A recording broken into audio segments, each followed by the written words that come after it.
नवोदय विद्यालय समिति नोएडा की सामग्री कक्षा 10वीं हिंदी बा पाठ्यक्रम।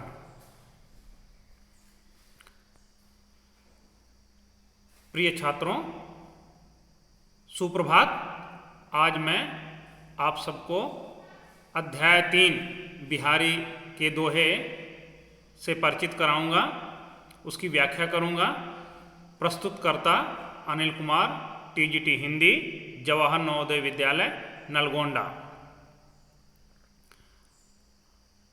मेरी भव बाधा हरो राधा नागरी सोय, जातन की झाई परे श्याम हरित दूती होय, श्याम हरित दूती होय। प्रिय छात्रों, सबसे पहले मैं कवि परिचय के बारे में बताऊंगा। बिहारी जी का दोहे जो मैं आपको पढ़ाने जा रहा हूं, सबसे पहले बिहारी रीतिकालीन प्रसिद्ध कवि थे, जिनका जन्म ग्वालियर में 1595 ईस्वी में हुआ था। बिहारी 7-8 वर्ष की आयु में अपने पिता के साथ ओरछा आ गए। यहाँ उन्होंने आचार्य केशवदास से काव्य शिक्षा ग्रहण की तथा यहीं वे रहीम के संपर्क में भी आए। जयपुर में भी उन्होंने अपना कुछ समय बिताया। बिहारी की एक ही रचना सतसई उपलब्ध है, जिसमें लगभग 700 दोहे संकलित हैं, जिसका वर्ण विषय मुख्यतः श्रृंगार परक है, किंतु उसमें नीति और भक्ति के भी दोहे मिल जाते हैं। बिहारी की भाषा शुद्ध साहित्यिक ब्रज है। इनकी भाषा में पूर्वी प्रयोग के साथ साथ बुंदेलखंडी शब्दों का प्रयोग मिलता है। इनका देहांत 1663 ईस्वी में हुआ। प्रिय छात्रों, अब मैं जो बिहारी के 8 दोहे आपके पाठ्यक्रम में हैं, उनके बारे में बताना चाहता हूँ। पाठ्य की रूपरेखा। प्रस्तुत दोहों में बिहारी ने लोक व्यवहार, नीति ज्ञान आदि विषयों पर लिखा है। संकलित दोहों में सभी प्रकार की छटाएं हैं। इन दोहों में बिहारी ने भक्ति में निहित बाह्य आडंबर का खंडन किया है तथा नायक नायिका की चेष्टाओं, उनके हाव भाव का बहुत ही सामासिक शैली में चित्रण किया है। इन दोहों में उन्होंने कम से कम शब्दों में अधिक से अधिक बात कहने का सामर्थ्य दिखाया है। बिहारी के ये दोहे गागर में सागर भरने का काम करते हैं। छात्रों, अब मैं बिहारी के एक एक दोहे का हिंदी में उसका अर्थ बताऊंगा, उसकी व्याख्या करूंगा। सबसे पहला दोहा है जो इस प्रकार से है। सो ओढ़े पीतु पटु श्याम सलोने गात, मनोनील मणि शैल पर आतप पर वो प्रभात, आतप पर वो प्रभात। प्रिय छात्रों, इसका शब्दार्थ इस प्रकार से है। सोहत का मतलब है अच्छा लगना, सुशोभित होना। ओढ़े धारण किया हुआ, पीतु पीला, पटु वस्त्र, श्याम सांवला, सलोने सुंदर, गात शरीर, मनो मतलब मानो, नीलमणि शैल नीलमणि का पर्वत, आतप धूप, पर्यो मतलब पड़ना, प्रभात सूर्य। अब हम इसकी व्याख्या करते हैं। इस दोहे का मतलब क्या है, भावार्थ क्या है। प्रस्तुत दोहे में नायक की नील छवि पर पीले वस्त्र की शोभा का वर्णन किया गया है। कवि बिहारी भगवान श्री कृष्ण की भव्य शोभा का वर्णन करते हुए कहते हैं कि श्री कृष्ण ने अपने सुंदर श्यामल शरीर पर पीले वस्त्रों को धारण कर रखा है। इस अनुपम वेश में वे इस प्रकार सुशोभित हो रहे हैं जैसे प्रातःकालीन सूर्य की किरणों की आभा नीलमणि पर्वत पर पड़ रही हो तथा संपूर्ण वातावरण उस छटा से आलोकित हो रहा है। इसमें इस दोहे में कवि ने प्रभातकालीन समय का बहुत ही सुंदर वर्णन प्रस्तुत किया है। मूलतः दोहे छंद का प्रयोग किया है, कम से कम शब्दों में अधिक से अधिक बातें की हैं, साहित्यिक ब्रज भाषा का प्रयोग किया है। मनो नीलमणि शैल पर में उत्प्रेक्षा अलंकार का अद्भुत प्रयोग कवि ने किया है। प्रिय छात्रों, अब हम बिहारी के दूसरे दोहे पर आते हैं। इसको इस प्रकार से देखते हैं। कहलाने एकत बसत अहि मयूर मृग बाग, जगत तपोवन सो कियो दीर्घ दाग निदाग। इसका शब्दार्थ इस प्रकार से है। कहलाने मतलब होता है व्याकुल, एकत एकत्र, बसत निवास करना, अहि सर्प, मयूर मोर, मृग हिरण, जगत संसार, तपोवन वह वन जहां तपस्वी रहते हैं, दीर्घ दाग मतलब होता है भीषण गर्मी, निदाग ग्रीष्म ऋतु। प्रिय छात्रों, इसका भावार्थ इस प्रकार से है। कवि ने इस दोहे में प्रचंड गर्मी की प्रचंडता को दिखाने का प्रयास किया है कि किस प्रकार से प्रचंड गर्मी में, भीषण गर्मी में स्वाभाविक रूप से एक दूसरे के शत्रु भी मित्र बन जाते हैं। प्रस्तुत दोहे में कवि अत्यधिक गर्मी के कारण वन्य जीवों में समाप्त हुए वैर भाव और उसके कारण उत्पन्न हुए आपसी सौहार्द के भाव को वर्णित करते हुए कहता है कि ग्रीष्म ऋतु के प्रचंड प्रभाव के कारण चारों ओर अत्यधिक गर्मी का प्रकोप है। ऐसे वातावरण में सर्प, मोर, हिरण और बाघ, जिनमें परस्पर स्वभावगत शत्रुता होती है, वे भी आपसी शत्रुता को भुलाकर साथ साथ अहिंसक रूप से निवास कर रहे हैं। ऐसा लग रहा है मानो संपूर्ण वन प्रदेश का हिंसक वातावरण तपोवन की भूमि के रूप में परिवर्तित हो गया है। अर्थात अत्यधिक गर्मी के कारण सभी वन्य जीव निढाल, शांत और सभी अहिंसक बनकर एक साथ रह रहे हैं। प्रस्तुत दोहे में भी सुंदर साहित्यिक ब्रज भाषा का प्रयोग किया हुआ है और दोहे जैसे छोटे छंद में अधिक से अधिक भावों को भरने का कवि ने प्रयास किया है। तीसरा दोहा है, बतरस लालच लाल की मुरलीधरी लुकाय, सौह करें भौहनु हंसें दैन कहें नटी जाय। इसका शब्दार्थ इस प्रकार से है। बतरस बात करने का आनंद, बात करने की इच्छा, वार्ता का सुख, लाल श्री कृष्ण, लुकाए मतलब होता है छिपाना, सौह मतलब होता है शपथ लेना खाना या कसमें खाना, भौं मतलब होता है भौहें, देन देना वापस करना, नटी जाए मतलब होता है मना कर देना या मुकर जाना या इनकार कर देना। अब आइए हम इसके भावार्थ पर बताते हैं इसका मतलब क्या है। गोपिकाओं, प्रिय छात्रों, गोपिकाओं की बहुत ही श्री कृष्ण से बात करने की परम इच्छा होती है, उनके मन में बहुत ही इच्छा होती है, लेकिन श्री कृष्ण जब बांसुरी बजाने में मस्त हो जाते हैं तो वे गोपिकाओं का ध्यान की ओर ध्यान नहीं देते। इसी कारण से शायद गोपिकाओं ने मुरली को चुरा लिया है ताकि उसी के बहाने कृष्ण उनके पास आएंगे और उनसे बातें करेंगे। तो इस दोहे का भावार्थ इस प्रकार से है। प्रस्तुत दोहे में भक्ति एवं श्रृंगार का अद्भुत संगम बिहारी के काव्य प्रतिभा का प्रमाण है तथा इसमें राधा, गोपियों एवं श्री कृष्ण के मनोरम भावों की झांकी प्रस्तुत है। बिहारी कहते हैं कि श्री कृष्ण से वार्ता का सुख प्राप्त करने को उत्सुक गोपी ने भगवान श्री कृष्ण की मुरली को छिपा दिया।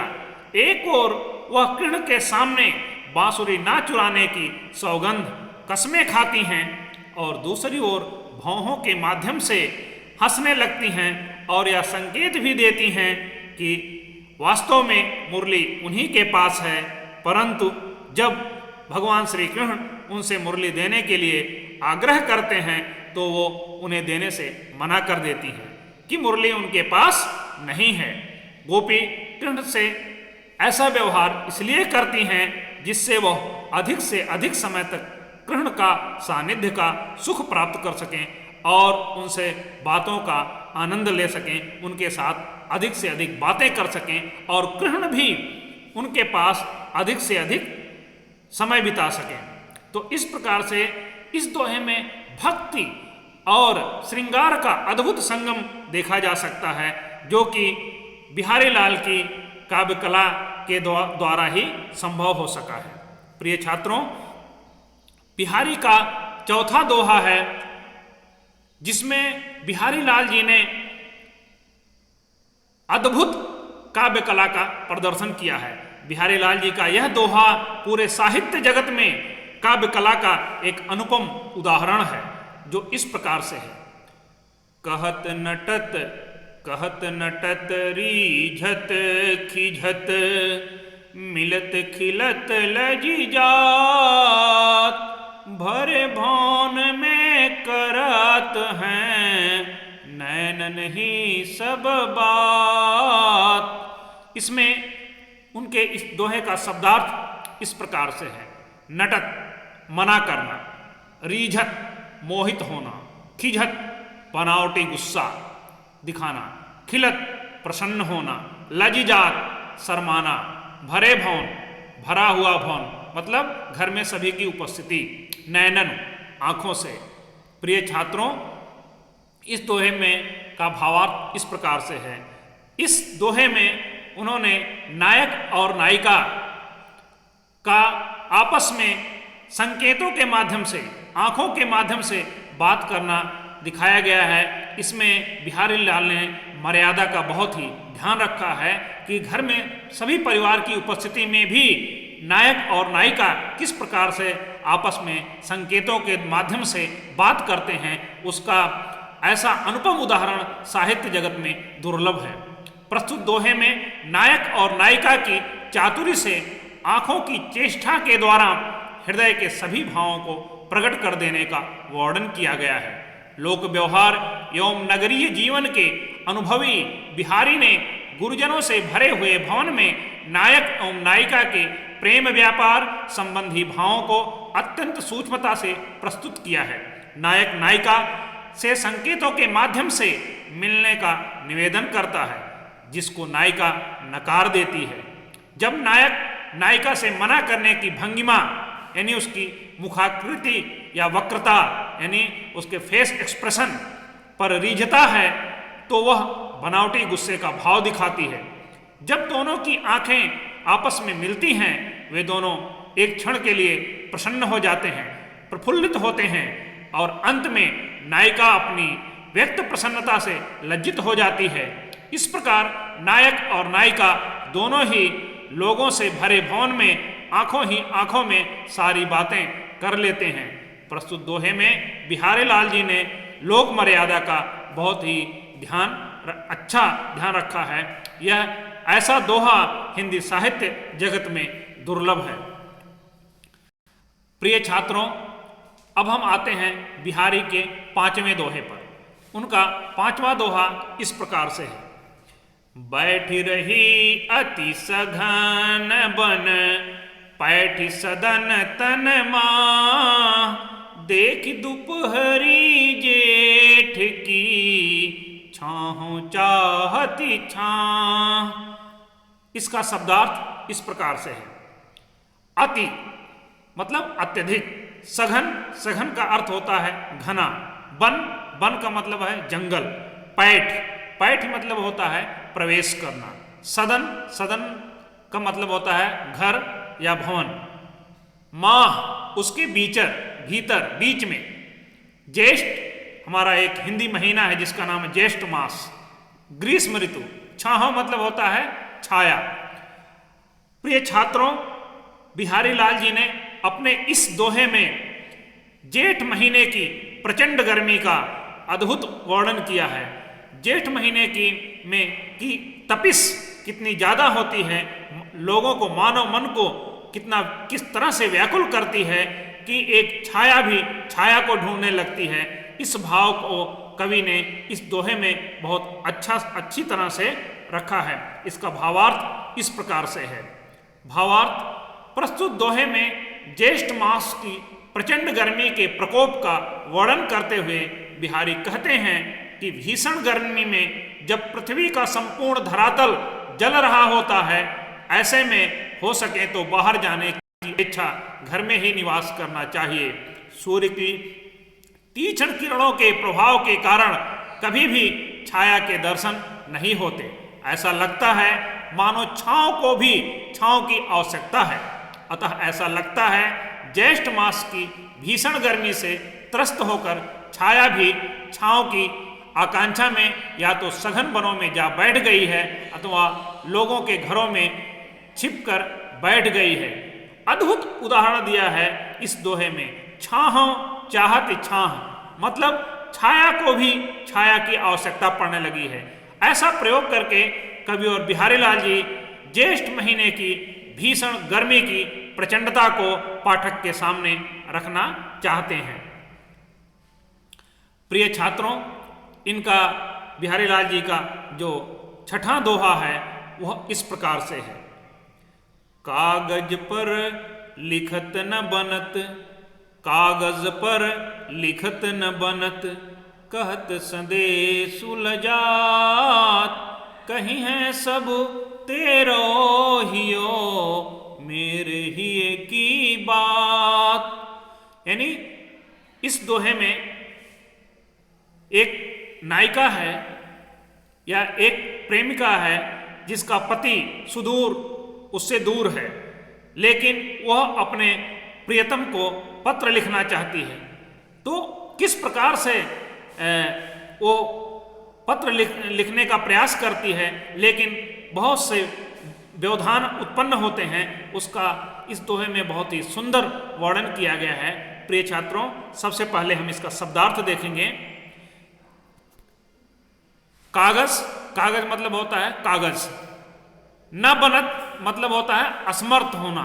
संदेश मतलब होता है संदेशा। कहीं है मतलब कहना। हियो मतलब होता है हृदय। अब एक नायिका जिसका पति उससे दूर है, लेकिन वह उसके लिए पत्र लिखने का प्रयास करती है।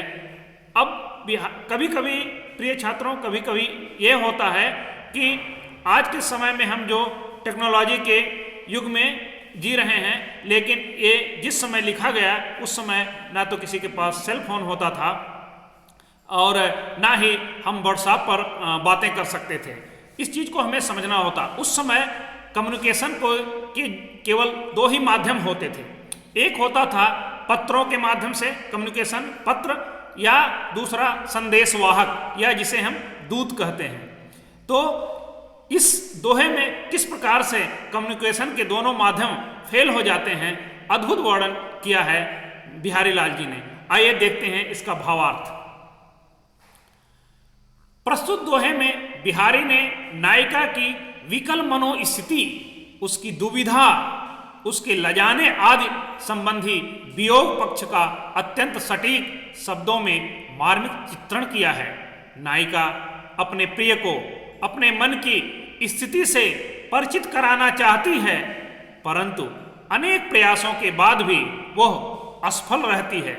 बिहारी कहते हैं कि अत्यधिक स्वेद यानी पसीना, कंपन एवं अश्रुपात के कारण नायिका अपने प्रिय को संदेश लिखने में असमर्थ है और अपने हृदय के भावों को दूत के माध्यम से संदेश रूप में व्यक्त करने में उसे लज्जा आती है। अतः वह अपने प्रिय से कहती है कि विरह की इस स्थिति में तुम्हारा हृदय ही मेरे हृदय की सारी बातें कह देगा, क्योंकि मेरी और तुम्हारी स्थिति एक जैसी ही है। यह श्रृंगार रस का, वियोग श्रृंगार रस का इस दोहे में अद्भुत वर्णन किया गया है। ऐसा दोहा हिंदी साहित्य जगत में दुर्लभ है। प्रिय छात्रों, बिहारी लाल ने का 7वां दोहा जो है वो इस प्रकार से है। प्रगट भये द्विज राज कुल, सुबस बसे ब्रज आय, मेरो हरो कलेश सब, केशव केशव राय। इसका शब्दार्थ इस प्रकार से, प्रगट అంటే प्रगट होना, विद्वान द्विजराज, द्विजराज मतलब ब्राह्मण कुल, चंद्रकुल, चंद्रकुल या वंश, सुबस मतलब होता है स्वेच्छा से, बसे मतलब होता है बसना, कलेश दुख या कष्ट, केशव श्री कृष्ण, केशव राय, केशव राय बिहारी के पिता। इस दोहे में के दोहरे अर्थ निकलते हैं। एक ही साथ अपने पिता की श्री कृष्ण से तुलना करते हुए इसमें बिहारी लाल जी ने दोनों से अपने हेतु रक्षा की प्रार्थना की है। प्रिय छात्रों, इस दोहे का भावार्थ इस प्रकार से है। इस दोहे के दो अर्थ हैं, पिता के प्रसंग में एवं कृष्ण के प्रसंग में। प्रस्तुत दोहे में कवि भगवान कृष्ण का रूपक अपने पिता केशव राय से करके उनसे अपने कलेशों को दूर करने की प्रार्थना करता है।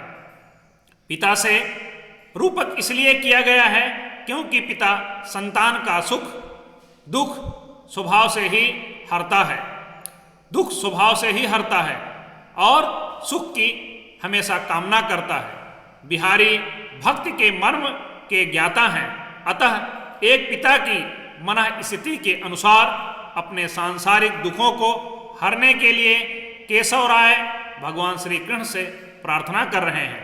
कवि बिहारी कहते हैं कि आप चंद्रकुल के यदुवंश में उत्पन्न हुए और अपनी इच्छा से ब्रज में आकर रहने लगे, अतः हे भगवान श्री कृष्ण आप मेरे सभी सांसारिक कष्टों को दूर करें।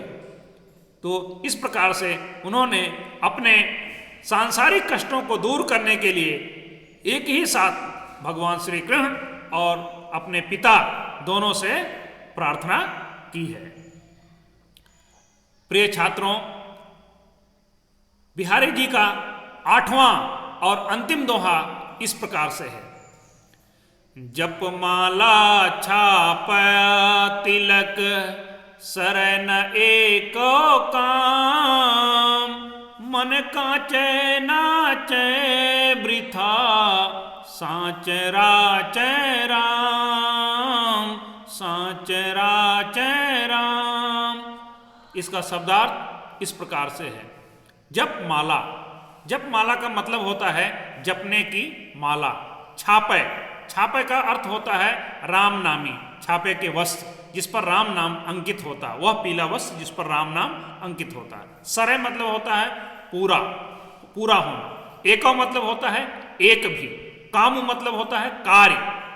मन कांचे, कच्चा मन। वृथा मतलब होता है बेकार। साचे सच्ची भक्ति वाला। राचे प्रसन्न होना। राम, राम का अर्थ है भगवान या ईश्वर। प्रिय छात्रों, बिहारी लाल जी ने अपने इस दोहे में भक्ति में व्याप्त आडंबर के ऊपर प्रहार किया है। कभी कभी तो बिहारी के इस दोहे को पढ़ने से हमें कबीर, भक्त कबीरदास की याद आते रखती है। भक्त कबीरदास जी ने जिस प्रकार से अपने साखियों में, साखी के माध्यम से भक्त में व्याप्त बाह्य आडंबर दिखावापन के ऊपर प्रहार किया था, ठीक उसी प्रकार से बिहारी लाल जी ने भी अपने इस दोहे में भक्त में व्याप्त बाह्य आडंबर या दिखावे के ऊपर प्रहार किया है। प्रिय छात्रों, इसका भावार्थ इस प्रकार से है। प्रस्तुत दोहे में कवि ने ईश्वर भक्ति में ढोंग, आडंबर और पाखंड की निंदा करते हुए सच्चे मन से ईश्वर की उपासना करने पर बल दिया है। माला का जाप, शरीर पर राम नामी वस्त्र धारण करना, माथे पर चंदन का तिलक लगाना आदि ये सब दिखावे हैं, बाह्य आडंबर हैं, इन सब प्रयासों से प्रभु भक्ति नहीं की जा सकती। कच्चे मन वाले व्यक्ति ही व्यर्थ की बातों की ओर आकर्षित होते हैं। राम तो यानी भगवान तो सच्चे मन की भक्ति को स्वीकार करते हैं और सच्चे मन की भक्ति से ही प्रसन्न होते हैं, अर्थात ढोंग और पाखंड से प्रभु की प्राप्ति संभव नहीं है। उन्हें तो केवल शुद्ध और पवित्र मन से ही प्राप्त किया जा सकता है।